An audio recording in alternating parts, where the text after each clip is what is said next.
Imagine living in a castle so large that you could get lost on your way to breakfast.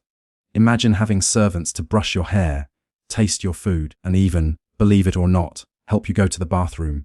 Welcome to the strange, fascinating, and downright weird life of royalty in medieval times. We often imagine medieval kings and queens as glamorous figures, majestic crowns, silk robes, grand banquets, and glittering jewels. But behind all that gold and glory, their daily lives were often bizarre, uncomfortable, and sometimes disgusting. The royal life wasn't always as royal as it seemed. Let's start with their daily routines.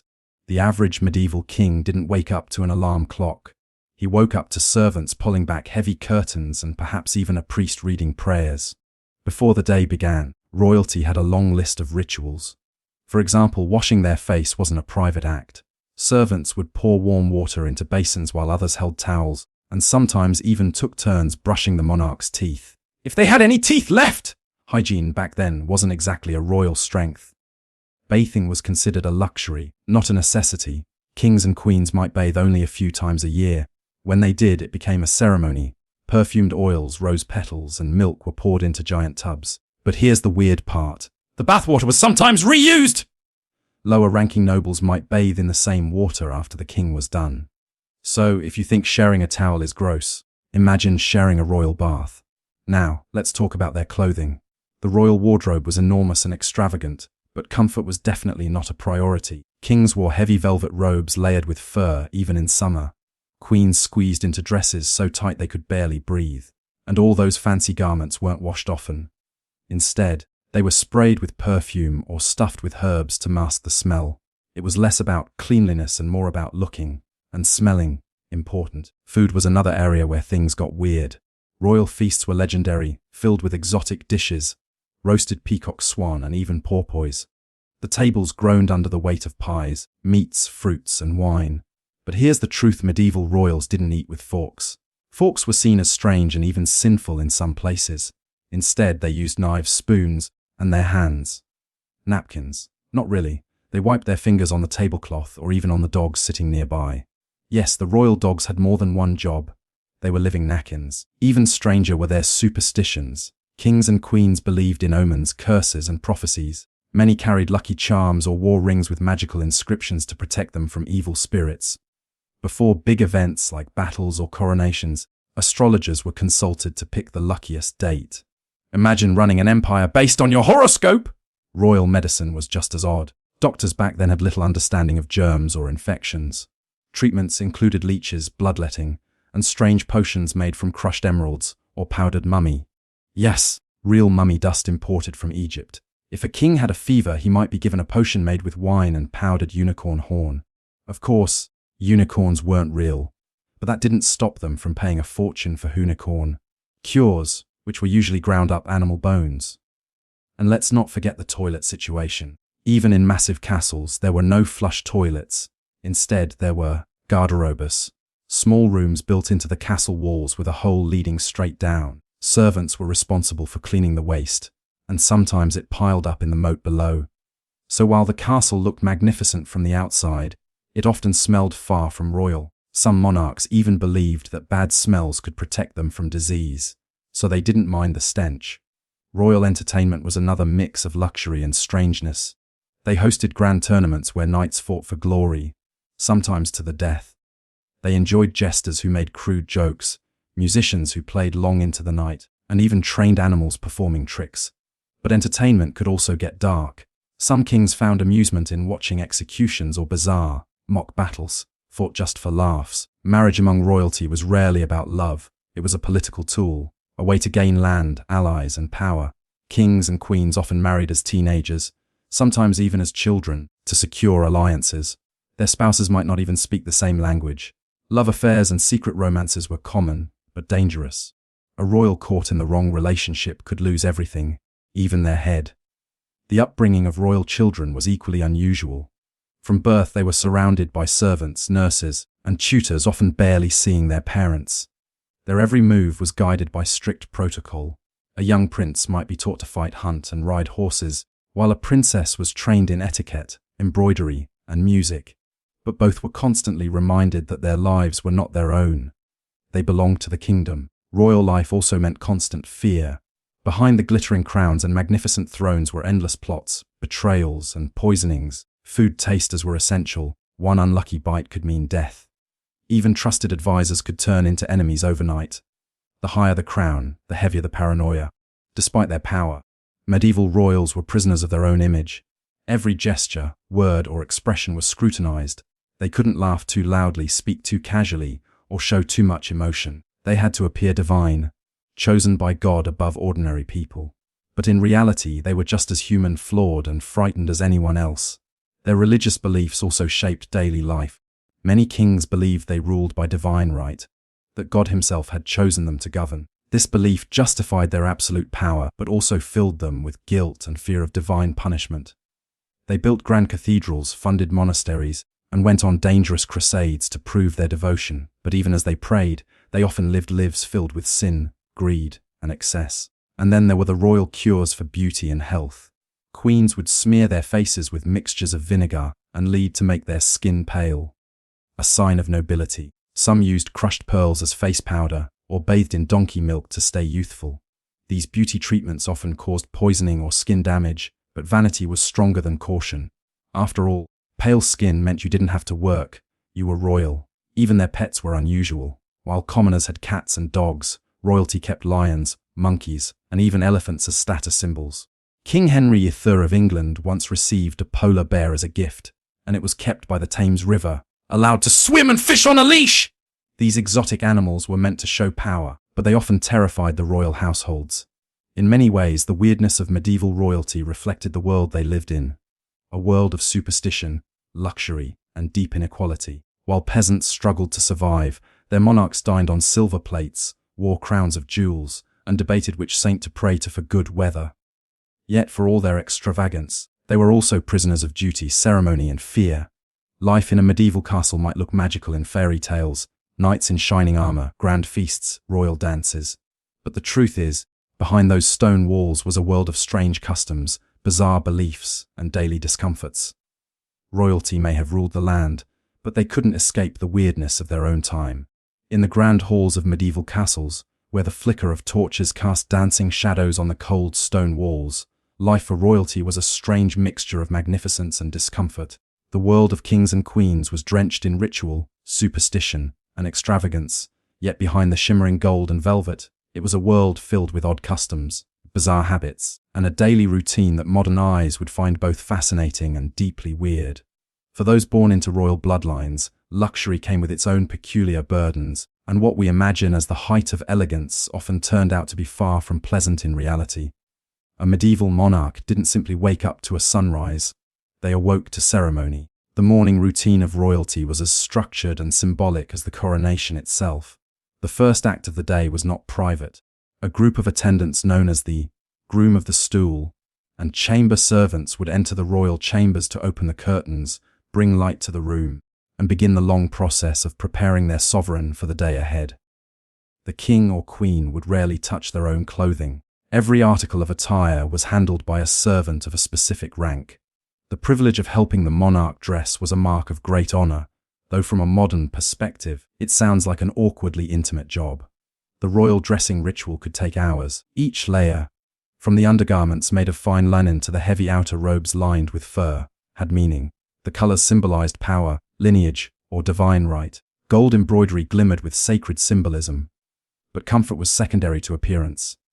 The weight of a royal outfit could easily exceed 20 pounds, and the layers trapped heat and sweat beneath the fabric. Yet to appear less than magnificent was unthinkable, for the monarch represented the entire realm. To look ordinary would be to look weak. Personal hygiene in this world was equally ceremonial and equally strange. Bathing was considered a luxury, even a potential danger. Some medieval doctors believed that immersing the body in water could open the pores to illness. So kings and queens might bathe only a few times a year, and when they did, it became a public event. Servants would fill large wooden tubs with water scented with rose petals, herbs, and sometimes milk or honey. The bath itself might take place in a specially decorated chamber, complete with music and incense. The monarch would be surrounded by attendants, one pouring the water, another holding towels, another sprinkling perfume. The act of cleansing became more about ritual purity than actual cleanliness. And once the royal person was done, The same bathwater might be used by lesser nobles, one after another descending in rank until the water turned murky. The medieval obsession with scent over sanitation was astonishing. Perfumes and oils were used constantly to mask the odors of unwashed bodies and rarely laundered clothing. Castles were drafty, smoky, and often filled with the smells of animals, food, and sewage, yet royalty believed that strong, pleasant scents could drive away disease. Herbal sachets were sewn into robes, rooms were strewn with aromatic flowers, and incense burned daily. To be surrounded by sweet fragrance was to show divine favor, while foul odor was associated with sin and decay. The royal diet, too, was a spectacle of both wealth and oddity. Breakfasts were small, perhaps bread, cheese, or ale, but dinner and supper were feasts beyond imagination. Tables groaned under the weight of meats, fish, pies, and sweet confections, each more elaborate than the last. Exotic spices like cinnamon and saffron were imported at great cost, a sign of status as much as taste. But for all their opulence, dining habits were shockingly crude. Forks were a novelty, viewed by some church officials as unnecessary and even sinful. Food was eaten with hands, knives, and spoons, and it was common to see nobles tearing into meat and wiping their fingers on the tablecloth or their clothes. One of the strangest scenes at a royal banquet would be the subtleties. Elaborate sugar sculptures or pies filled with live birds, meant purely to astonish guests. The more unusual and extravagant the dish, the greater the honor to the host. Yet, despite the endless supply of food, few monarchs enjoyed healthy diets. The meals were heavy, greasy, and lacking in vegetables. Gout and indigestion were common ailments of the rich. Still, abundance was a symbol of divine favor, so even when they suffered, they feasted on. Even stranger than the food itself were the table manners. Dogs often roamed freely around the dining hall, not as pests but as part of the entertainment. Guests were expected to throw bones and scraps to them during the meal. In some courts, dogs were used as napkins. Guests wiped their greasy hands on the fur of loyal hounds sitting beside them. Music, jesters and poets filled the background, but the noise, smell, and chaos of a royal feast would shock any modern diner expecting elegance. After the meal, another ritual began, the washing of hands. Large basins of perfumed water were brought out, and each guest would dip their fingers while servants dried them with fine cloths. The monarch's basin was always the most ornate, often made of gold or silver, and the water might be poured by someone of high rank. Even the act of washing after eating was a moment of hierarchy, a reminder that every gesture in the royal court carried meaning. Daily life in the castle was far from peaceful. The royal family lived surrounded by noise and activity. Servants bustled through corridors, guards clanked in armor, and courtiers whispered schemes in the shadows. Privacy, as we understand it today, didn't exist. The king and queen were constantly watched, attended, and followed. Even their sleep was a public affair. The royal bedchamber was often shared with attendants, guards, and sometimes favored nobles. To sleep alone would be considered dangerous, or worse, a sign of disfavor. The royal schedule revolved around ceremony and display. Every hour was marked by ritual. Prayers in the chapel, councils with advisors, audiences with petitioners, meals, hunts, and even moments of leisure followed strict protocol. A monarch could not simply go for a walk, they processed. Every act, no matter how small, had to convey authority. Even their laughter was measured. They were trained from birth to embody power, to move and speak as if touched by divinity. But the burden of maintaining such a godlike image was immense. Hygiene, diet, and ceremony weren't the only peculiarities. The medical practices of the time made royal life even stranger. Physicians believed in balancing the four humors: blood, phlegm, yellow bile, and black bile, and almost every illness was treated with bleeding, purging, or bizarre concoctions. If a king suffered a headache, leeches might be applied behind the ears. If a queen fell ill, she might be given a potion containing powdered gems, animal organs, or even bits of mummified flesh imported from Egypt, thought to contain mystical healing properties. The more expensive the ingredient, the more effective it was believed to be. Royal physicians often doubled as astrologers. No treatment or decision was made without consulting the stars. The timing of a bath, the taking of medicine, even the day of a royal journey might depend on the position of the planets. This fusion of superstition and science meant that a monarch's health was as much about luck and faith as it was about medicine. When all else failed, they turned to prayer and relics. Holy bones, saintly hairs, and sacred waters were believed to heal what physicians could not. For all their riches, royal comfort was limited by the technology of the age. Castles were cold, damp, and dark. Windows were covered with oiled cloth or shutters instead of glass. Fires burned constantly, but the smoke filled rooms, blackening walls and stinging eyes. The thick stone walls that offered protection from enemies also trapped moisture and chill.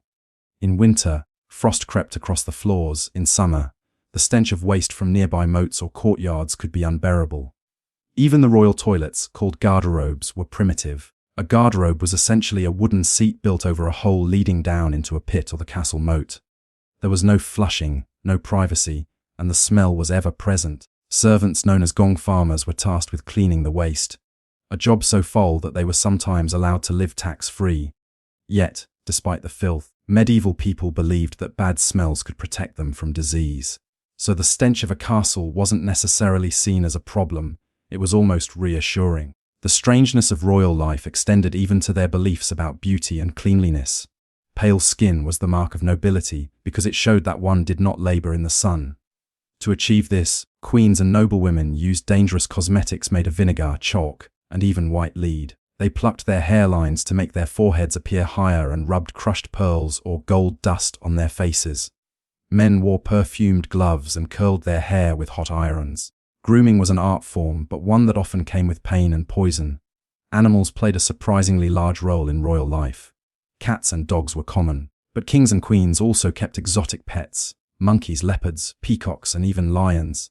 These creatures were symbols of power and wonder.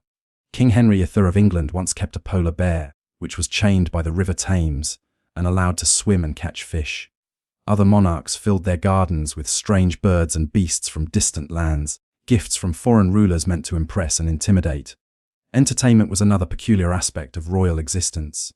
Music, poetry, and storytelling were daily pleasures, but so were more violent amusements. Tournaments, where knights clashed in armor for the glory of the crown, were both sport and spectacle.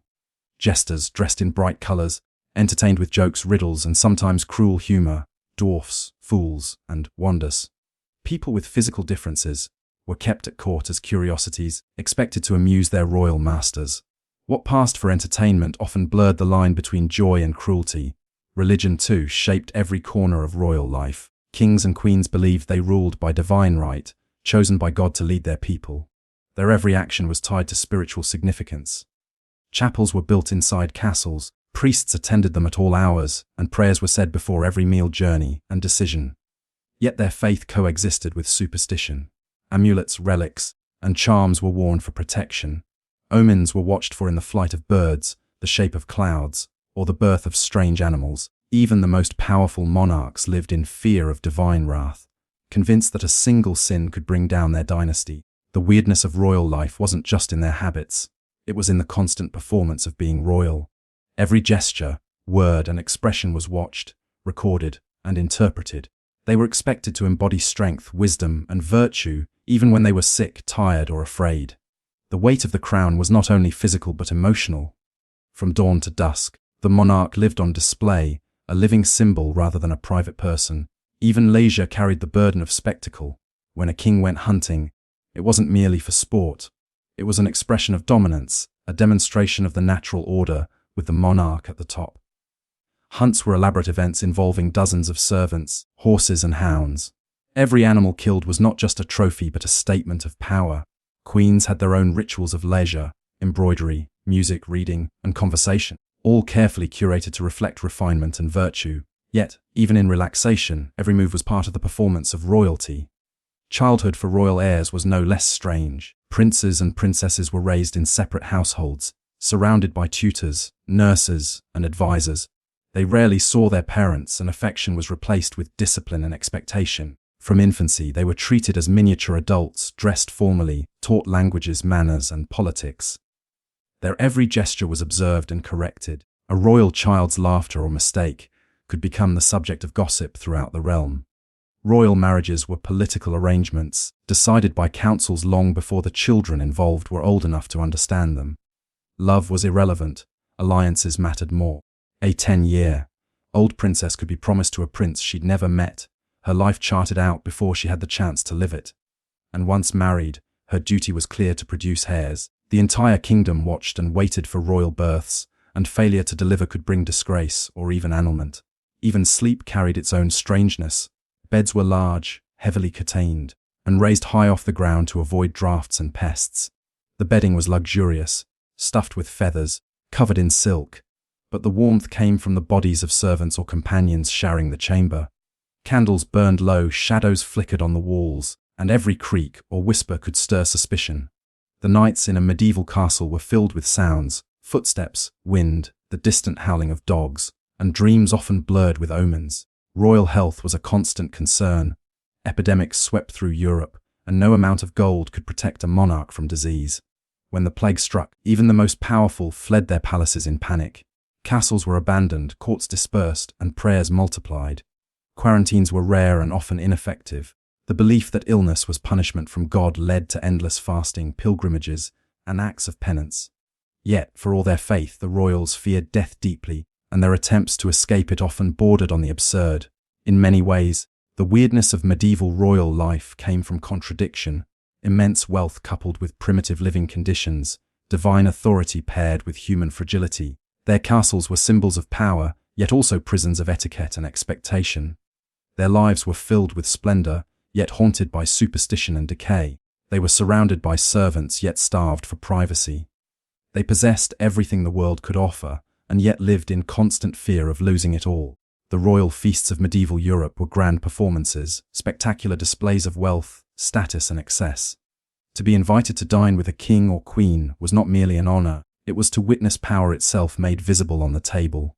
Every meal, every dish, every sound of a goblet being filled was part of a greater ritual designed to remind everyone present who ruled, who obeyed, and who was blessed by divine favor. But behind all that splendor, beneath the golden plates and flickering candlelight, lay a world of strange habits, odd traditions, and often revolting realities. The royal table might glitter, but what happened around it was anything but ordinary. A typical royal meal began not with food, but with ceremony. Before a single dish was served, the dining hall would be transformed into a stage of grandeur. Servants in embroidered tunics laid heavy linen cloths across long wooden tables, smoothing every wrinkle with almost military precision.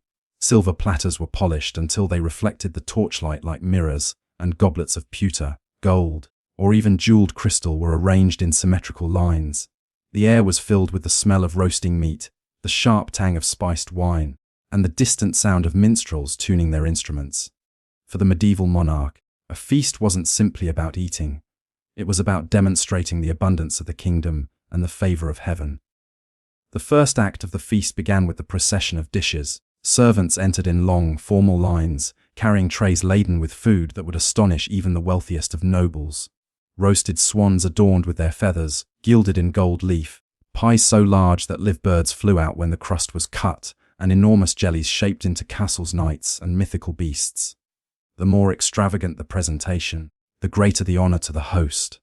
A king's table was meant to overwhelm the senses, to make anyone who saw it believe that divine prosperity itself had descended into the hall.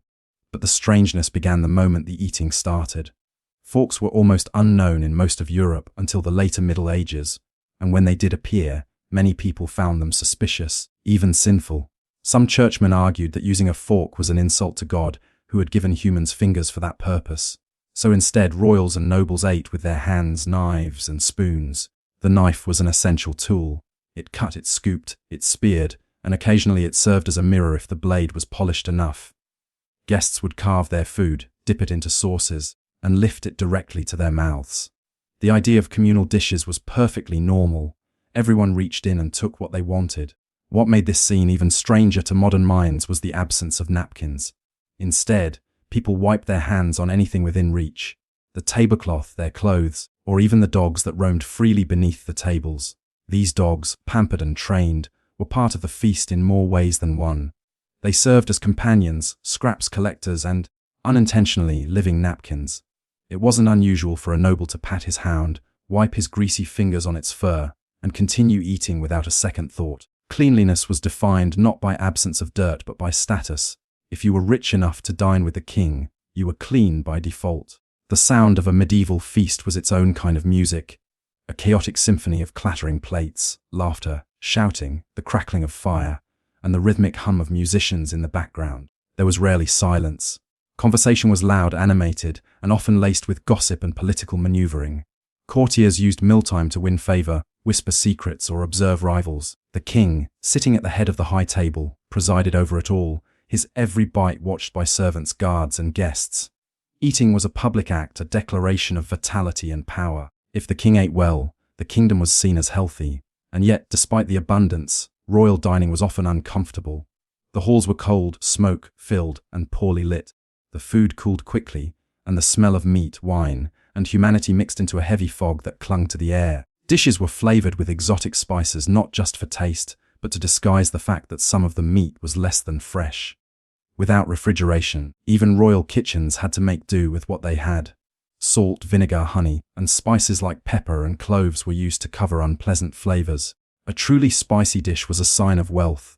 It showed you could afford to import flavor from half a world away. Among the strangest royal delicacies were things that today might turn stomachs. Roast peacock was a favorite at many courts, not because it tasted good. It was said to be tough and gamey, but because of its beauty. The bird was roasted and then redressed in its iridescent feathers, tail fanned out majestically, sometimes with a gilded beak or jeweled eyes. Eating peacock was an act of pageantry, not pleasure. Other dishes included porpoise, crane, hedgehog, and even whale. Anything rare, difficult to obtain, or expensive was seen as a status symbol. Some feasts featured entire castles made of sugar, which would later be broken apart and eaten like candy. Wine flowed freely, often spiced and heated, sometimes mixed with honey or herbs. Water was considered dangerous to drink, thought to spread disease, so ale and wine were consumed at nearly every meal, even by children. The result was a constant haze of intoxication that made the rowdy feasts even more unpredictable. Toasts, boasts, and songs filled the air, and before long, manners, such as they were, tended to dissolve. It was not uncommon for arguments to break out, for a knight to challenge another to a duel over a perceived insult, or for guests to stumble away from the table with flushed faces and slurred words. The serving of food followed strict protocol. The king's dishes were tested before being served, a safeguard against poison. Tasters would sample each item, waiting a few moments to see if they fell ill. Poison was a real and constant fear, especially during times of political intrigue. The mere act of eating required a choreography of loyalty and trust. Servants approached the table with deep bows, presenting each platter as if it were a sacred offering. To serve the monarch directly was one of the highest honors, a position granted only to the most trusted. Even the seating arrangement was a reflection of power. The king sat at the center of the high table, raised on a platform so that everyone could see him. The most important guests sat nearest, their rank decreasing with every seat further away. To be placed close to the monarch was a sign of favor. To be seated at the far end of the hall was a silent humiliation. The placement of a single chair could determine a courtier's future, and ambitious nobles would scheme endlessly for a closer position. The role of entertainment during these feasts was just as peculiar as the food. Jesters performed between courses, mocking nobles and telling scandalous jokes. Minstrels sang of love, war, and saints. Acrobats and dancers spun and leapt across the floor, sometimes balancing cups or swords. In some cases, exotic animals were paraded through the hall for amusement. Bears, monkeys, even elephants. And when the nobles grew bored, they might watch trained falcons swoop down from the rafters to snatch bits of meat from the table. Feasting was as much about spectacle as it was about sustenance. The connection between food and superstition ran deep in the royal world. Certain dishes were believed to bring luck or protection, while others carried omens of misfortune. Eating swan was thought to bring grace and strength. Bread baked on holy days was believed to carry divine blessing. The use of spices had not only culinary but also mystical meanings. Nutmeg, for example, was considered to have magical properties that could ward off the plague. A meal, in the eyes of a medieval monarch, was a sacred balance between indulgence and divine symbolism. Royal medical beliefs extended into their dining habits. Physicians advised which foods suited a king's temperament, aligning them with the theory of the four humors. Too much red meat, it was said, caused anger and heat. Too much fruit, melancholy. Meals were prescribed like medicine, and eating became a form of treatment. Some monarchs followed these regimens faithfully, while others ignored them completely, preferring pleasure over prudence. But when illness struck, they often blamed the last meal they ate, convinced that some imbalance in diet had angered the body's humors. Feasts were also political tools. A king's generosity at the table reflected his power and benevolence. To host a grand banquet was to declare dominance, to show allies and enemies alike that the realm was prosperous and secure. During coronations, weddings, or victories in battle, banquets could last for days, with hundreds of dishes served and thousands of guests fed. Yet this abundance came at a cost.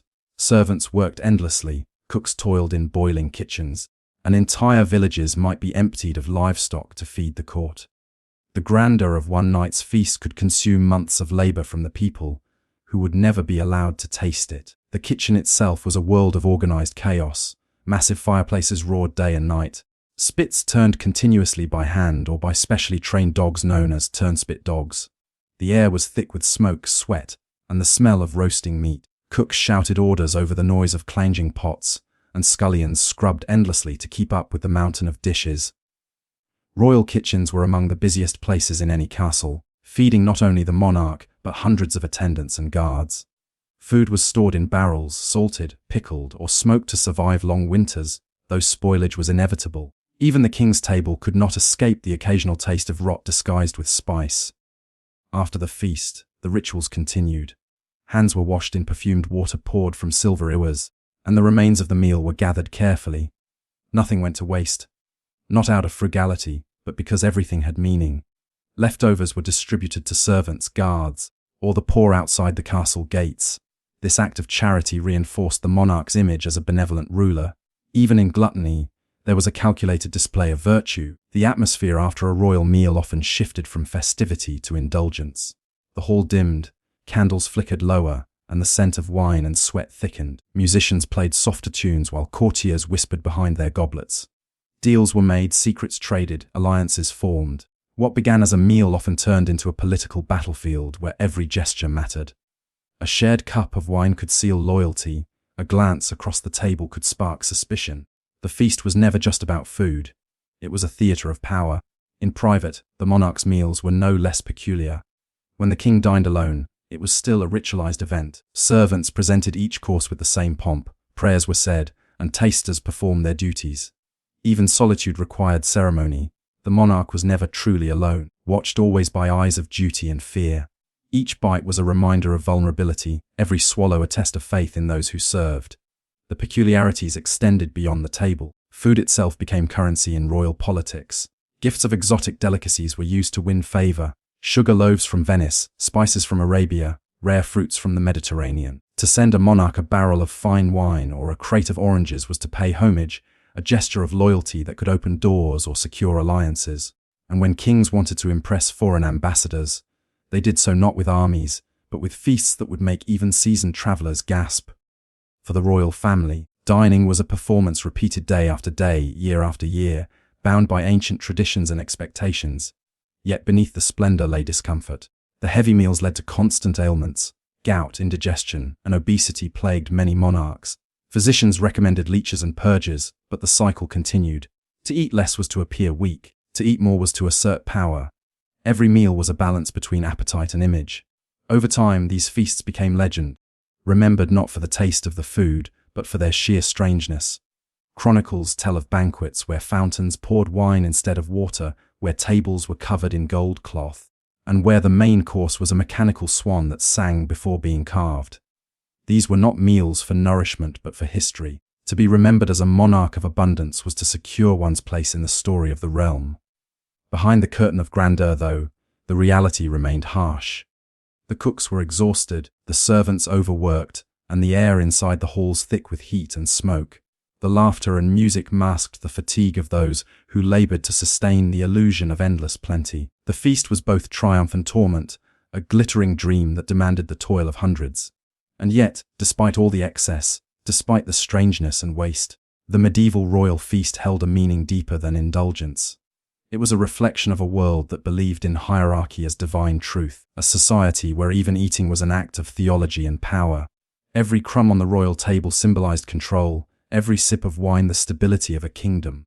To dine in the presence of a monarch was to witness the universe in miniature, arranged in order from the sacred head of the king down to the humblest servant carrying away the scraps, in the vast and echoing halls of medieval castles, where every step seemed to carry whispers of intrigue and ambition. Kings and queens lived lives that were both magnificent and suffocating. They sat upon golden thrones draped with velvet and jewels, yet beneath those crowns were minds filled with anxiety, fear, and relentless calculation. The life of a medieval monarch was not a tale of luxury and leisure, as so many imagine, but a careful balancing act between survival, politics, and the endless burden of power.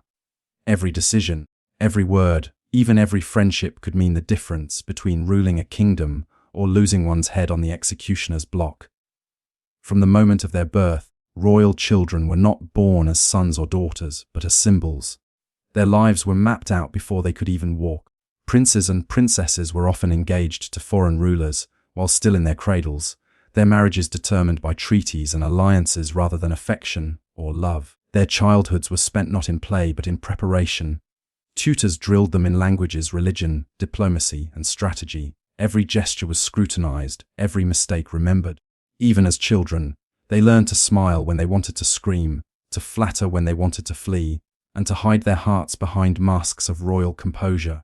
By the time they reached adulthood, most kings and queens were masters of performance. Every royal audience, every banquet, every speech was a stage upon which they acted their roles with careful precision.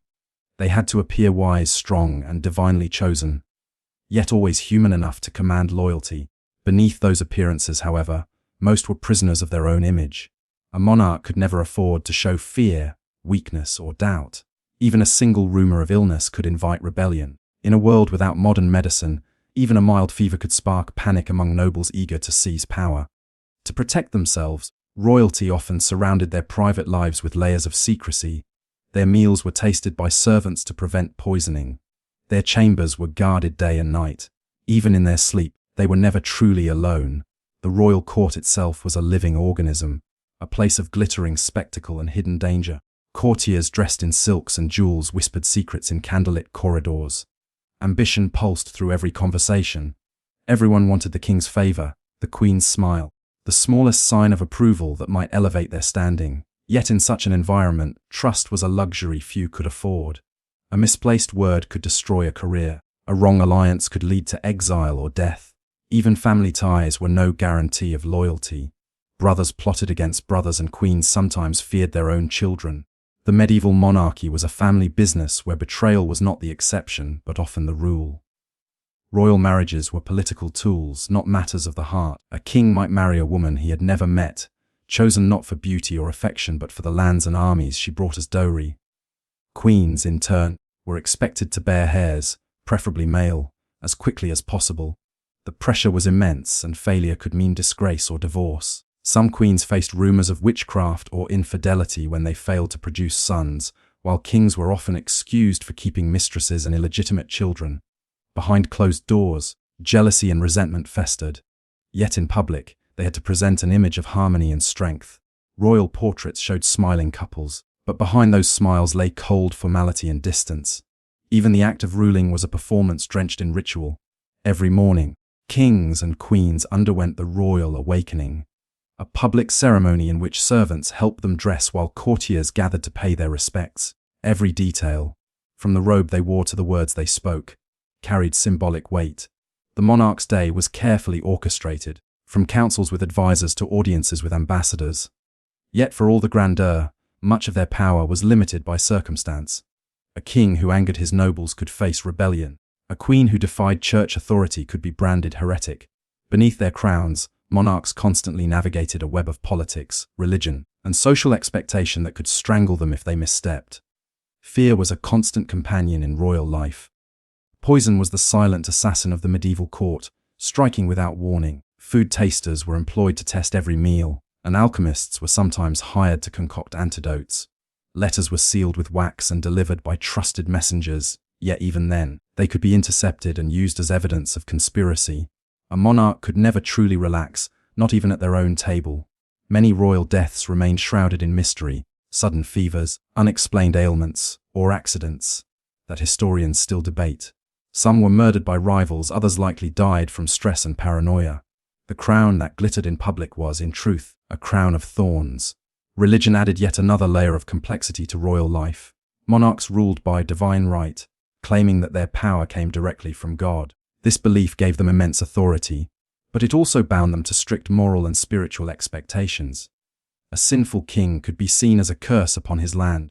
A heretical queen could doom her family's name. To maintain divine favor, kings built cathedrals, funded crusades, and surrounded themselves with priests who interpreted God's will for them. Yet these same priests could become instruments of control, manipulating monarchs with threats of excommunication or damnation. The line between faith and politics blurred until even prayer became a strategic act. Court life revolved around appearances. Banquets, tournaments, and royal hunts were not mere entertainment. They were political theatre designed to display wealth, strength, and divine favor. The larger and more extravagant the feast, the greater the impression of stability and power. A single banquet might feature hundreds of dishes, live music, dancing, and performances that glorified the monarch. Yet beneath the laughter and wine, eyes watched for weakness. A misplaced joke or a fainting fit could spark whispers of illness or madness. Even joy became dangerous, for too much pleasure could be seen as vanity or moral corruption. The personal lives of kings and queens were often tragic. Many were isolated, surrounded by flatterers rather than friends. Genuine companionship was rare. Children were taken from their mothers to be raised by tutors and nurses. Spouses lived in separate chambers. Letters between royal family members reveal loneliness, longing, and exhaustion behind their regal words. They lived under constant scrutiny. Their love lives, diets, and even bodily functions became matters of public interest. Their lives belonged not to themselves but to history, and every mistake was immortalized in chronicles written by those who either adored or despised them. Superstition ruled the royal mind as much as reason. Astrology was taken seriously, and many kings refused to make important decisions without consulting their star charts. Omens and dreams were interpreted as signs from heaven. A comet in the night sky could be seen as a warning. An eclipse might foretell death. Charms, relics, and holy objects filled their chambers. Some monarchs wore amulets to protect against curses or carried relics of saints to ward off evil. Even the most educated rulers could be swayed by the fear of unseen forces, for in a world of plagues, wars, and sudden death, superstition offered a fragile sense of control. When it came to justice, the monarch's word was law, but that law was often shaped by personal vendettas and political necessity. Kings could pardon murderers or execute nobles on suspicion alone. Public executions were both punishment and performance, a grim reminder of royal authority. Yet kings also feared their subjects' wrath. Uprisings could erupt overnight, fueled by famine, taxation, or scandal. To prevent rebellion, monarchs staged grand ceremonies of mercy and charity, distributing alms and hosting festivals to win public favor. It was a delicate dance between fear and love, authority and compassion, that defined medieval kingship. Behind every royal decision lay an army of advisors, scribes, and spies. These men, and occasionally women, shaped the fate of kingdoms. Some were loyal servants who guided their monarchs with wisdom, while others were manipulators who whispered poison into their ears. The monarch's greatest weapon was often not the sword but the pen. Treaties, decrees, and letters sealed with royal wax carried more power than any army. Yet each document signed, each alliance forged, came with consequences that could last generations. Monarchs lived in a world where every word might one day return to haunt them. Even in their moments of triumph, kings and queens could never truly enjoy peace. The crown demanded constant vigilance. Rivals lurked in every shadow, waiting for a moment of weakness. Family members conspired for power, and foreign rulers schemed to exploit internal divisions. To survive, a monarch had to master the art of deception, smiling at enemies, rewarding traitors, and pretending ignorance when fully aware of betrayal. The greatest rulers were not always the most moral, but the most cunning. Their survival depended on their ability to read the hidden motives of those around them. The grandeur of royal palaces concealed the misery within. The constant cold of stone halls, the smell of smoke and candle wax, the echo of footsteps on marble, all contributed to an atmosphere of eerie loneliness. Even surrounded by hundreds of servants, a monarch could feel utterly alone. They lived in worlds of ceremony where every smile was rehearsed, every embrace calculated. The very people who cheered them in public might curse them in private. To maintain power, they learned to accept love as performance and loyalty as temporary. And yet, for all their burdens, many monarchs clung fiercely to their thrones. The crown, for them, was both a curse and a calling. Some saw themselves as chosen instruments of divine will, others simply could not imagine life without power. Their reigns were often marked by contradictions, acts of mercy followed by cruelty, devotion followed by decadence, wisdom followed by folly. They were trapped between their human desires and the inhuman demands of their position. In their attempts to embody perfection, they became prisoners of their own myth. The medieval monarchy was not just a system of government, It was a theatre of power where every gesture mattered. A king's glance could command armies. A queen's frown could spark gossip across the realm. Their lives were governed by ritual, shaped by politics, and haunted by fear. Beneath the surface of crowns and ceremonies lay fragile, anxious, deeply human beings struggling to control forces far greater than themselves. Their world was one of constant tension, between faith and fear, love and duty, strength and vulnerability.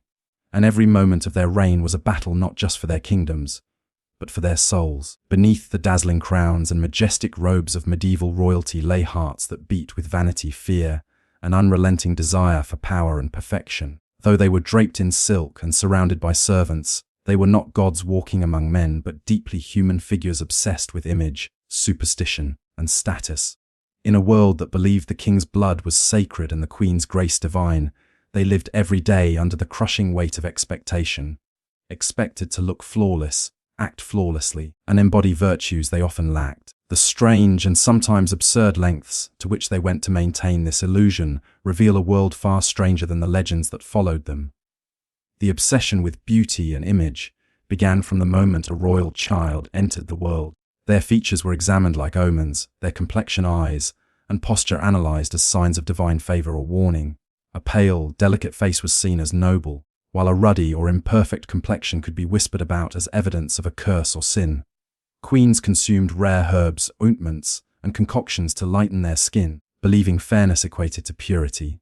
Bathing, ironically, was rare, but not because they did not care about cleanliness. In fact, medieval royalty believed that too much bathing could open the pores and let in disease.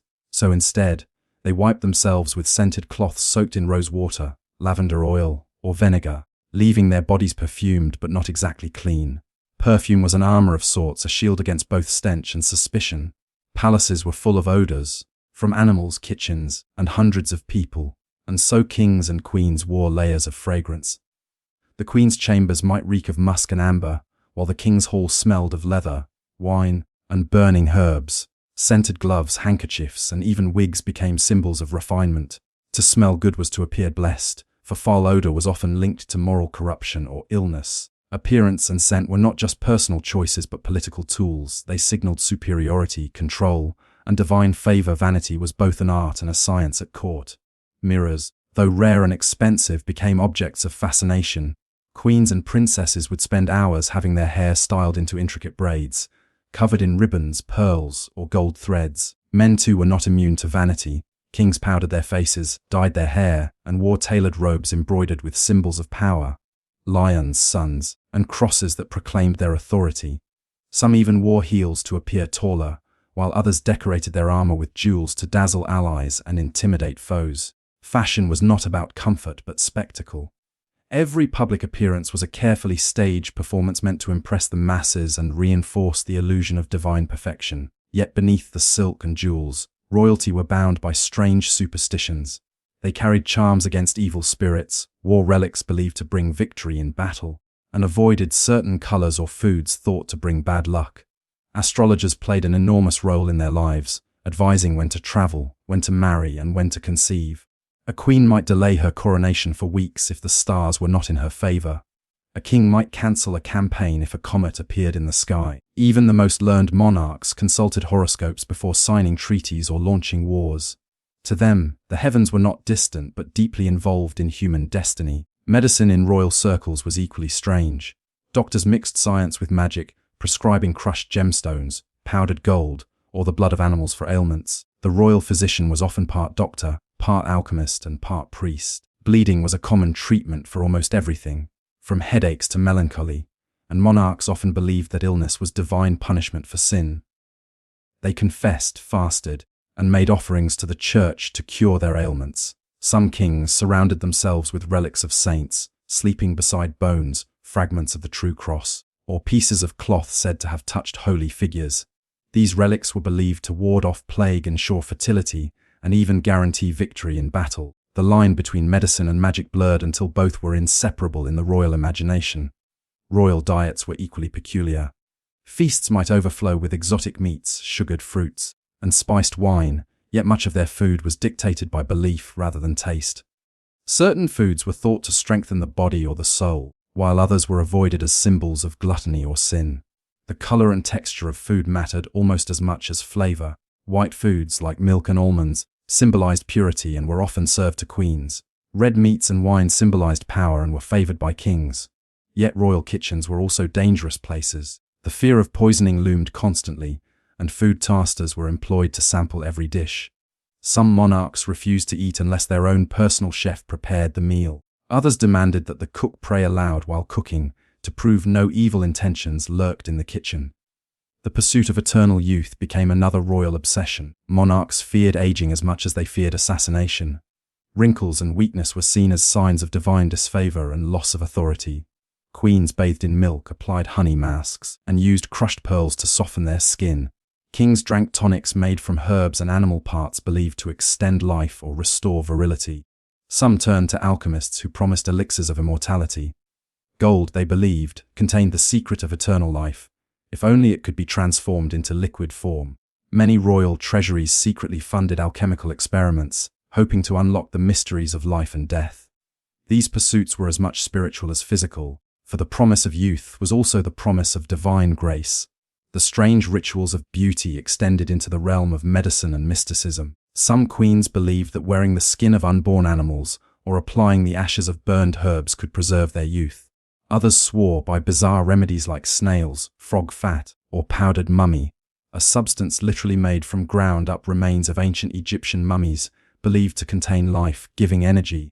The irony of consuming the dead to remain beautiful was lost on them.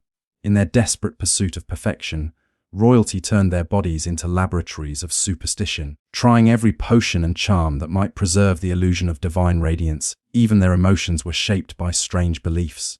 Love, passion, anger, and sorrow were considered dangerous forces that needed control. A king who displayed too much affection risked appearing weak. A queen who wept too openly could be seen as unstable. Court etiquette demanded restraint. Yet behind closed doors, emotions ran wild. Secret affairs, jealous rivalries, and forbidden romances filled the castle corridors. Servants whispered of queens who fell for knights, of kings who disguised themselves to visit lovers in the night. Love was both intoxicating and perilous in royal life, for scandal could destroy an entire dynasty. Even private letters, if discovered, could become weapons in the hands of enemies. The royal heart was therefore a battlefield of desire and duty, passion and paranoia. For all their wealth, kings and queens lived under suffocating scrutiny. Their bodies were not their own. A queen's pregnancies were public matters, her labor witnessed by courtiers to ensure legitimacy. Her fertility determined her worth, and every miscarriage or stillbirth was whispered about as divine punishment or witchcraft. Kings, meanwhile, faced their own pressures. To produce heirs, to appear strong, and to embody the ideals of manhood. A king who faltered in war or failed in marriage was mocked as unfit to rule. Thus, even their most intimate moments were consumed by politics and superstition. Dreams and omens haunted them, shaping decisions that could alter the fate of nations. A bad dream might lead to the cancellation of a treaty. A strange animal sighting could be read as a message from the gods.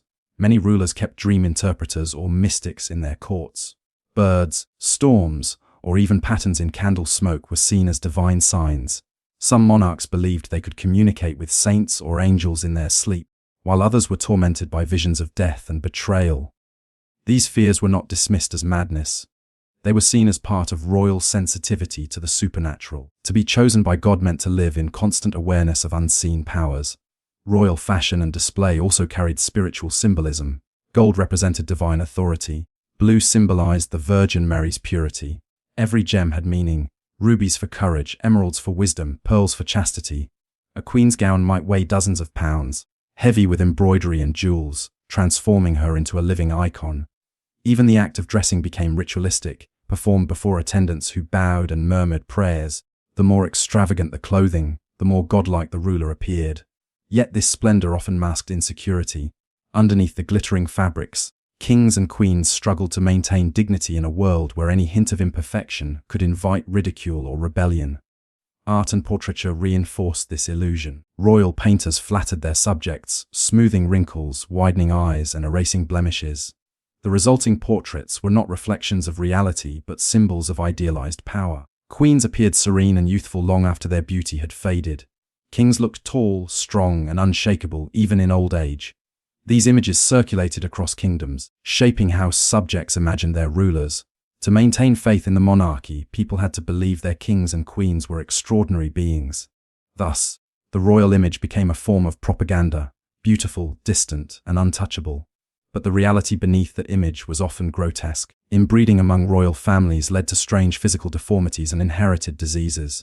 Some kings were born with twisted spines, others with mental instability, yet they were portrayed as embodiments of perfection. The need to maintain pure, royal blood meant marrying close relatives no matter the consequences. These unions meant to preserve power, often ensured suffering instead. Yet rather than acknowledge this, the court surrounded itself with flatterers who praised every royal feature as divine. Even illness was reinterpreted as a sign of holiness or mystical depth. Their attempts to control nature extended beyond their bodies to the world around them. Royal gardens were symbols of order and harmony, designed to reflect divine perfection. Trees were pruned into geometric shapes, fountains represented the flow of life, and exotic animals were kept as living trophies. Yet even these displays of beauty had strange undertones. Some rulers kept lions or leopards in cages, not out of fascination but as living proof of dominion over creation. The royal zoo was a symbol of divine control, just as the crown was a symbol of heavenly mandate. Every aspect of life was staged to remind the world that royalty stood between man and God. And still, despite all the rituals, perfumes, jewels, and prayers, many monarchs feared what lay beneath the surface. They feared death, decay, and the truth that no crown could protect them from time. As they aged, they turned more desperately to faith, relics, and magic. Some commissioned portraits of themselves in prayer, kneeling before the Virgin or Christ, hoping to immortalize their souls as much as their power. Others built grand tomes, not out of humility, but to ensure that their memory would outshine their mortality.